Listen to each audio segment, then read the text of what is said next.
Hi hello friends, நாம இப்போ பொருணை அப்படிங்கிற மியூசியத்துக்கு வந்திருக்கோம். இந்த மியூசியம் எங்க இருக்குன்னா திருநெல்வேலி பைபாஸ்ல ரெட்டியார்பட்டிங்கிற இடத்துல தான் இருக்குது. இந்த மியூசியம் தமிழ்நாடு அரசால போன வருஷம் தான், அதாவது 2025 தான் இந்த மியூசியத்தை ஓபன் பண்ணாங்க.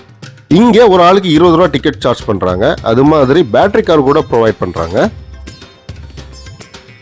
இந்த மியூசியத்துல தாமிரபரணி பக்கத்துல இருக்கிற ஆதிச்சநல்லூர், கொர்க்கை போன்ற இடத்துல அகழ்வாராய்ச்சியில தோண்டி எடுக்கப்பட்ட பொருட்கள் தான் வச்சிருக்காங்க.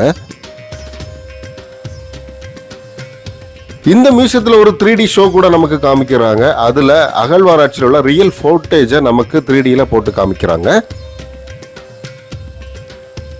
ஆதிச்சநல்லூர் அகழ்வாராய்ச்சியில தோண்டி எடுக்கப்பட்ட கருவிகள் எல்லாம் இங்க வச்சிருக்காங்க. இந்த பொருணை மியூசியம் 2025 கட்டப்பட்டிருந்தாலும் இதோட கட்டடக்கலை பார்த்தீங்கன்னா பழைய காலத்து பேலஸ் மாதிரி ரொம்ப அழகாவே கட்டியிருக்காங்க. இந்த மியூசியத்துக்கு உள்ளாடி வீடியோ எடுக்க அலௌட் இல்லாதனால முடிஞ்ச அளவுக்கு மட்டும் நான் இதில் காமிச்சிருக்கேன். இந்த மியூசியம் மொத்தம் 67 கோடி ரூபாய் செலவுல தமிழ்நாடு அரசு கட்டியிருக்காங்க. இது மொத்த 13 ஏக்கர் பரப்பளவுல இந்த மியூசியம் அமைஞ்சிருக்குது.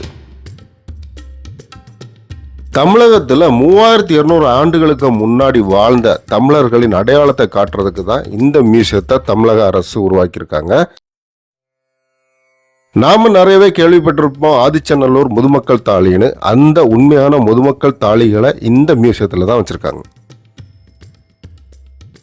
இந்த மியூசியம் சுத்தி கிட்டத்தட்ட 7 இருந்து 8 கட்டடங்கள் தனித்தனி பிரிவா வச்சிருக்காங்க. ஒவ்வொன்றையும் ஒவ்வொரு வகையான படிமங்களை இங்க வச்சிருக்காங்க.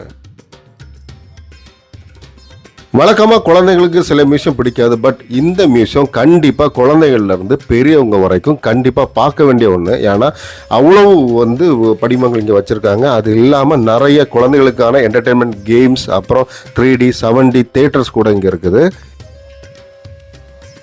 இது ஒரு அந்த காலத்துல யூஸ் பண்ண பைப்பிங் சிஸ்டம். அதுவே கொஞ்சம் வித்தியாசமா இருந்துச்சு.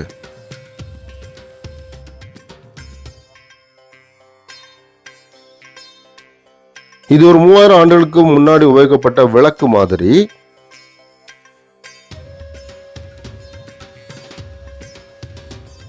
ஆதிச்சநல்லூர்ல தோண்டி எடுக்கப்பட்ட முதுமக்கள் தாழியோட மாதிரி கூட இங்க வச்சிருக்காங்க. இதுதாங்க உண்மையா தோண்டி எடுக்கப்பட்ட முதுமக்கள் தாழிகள்.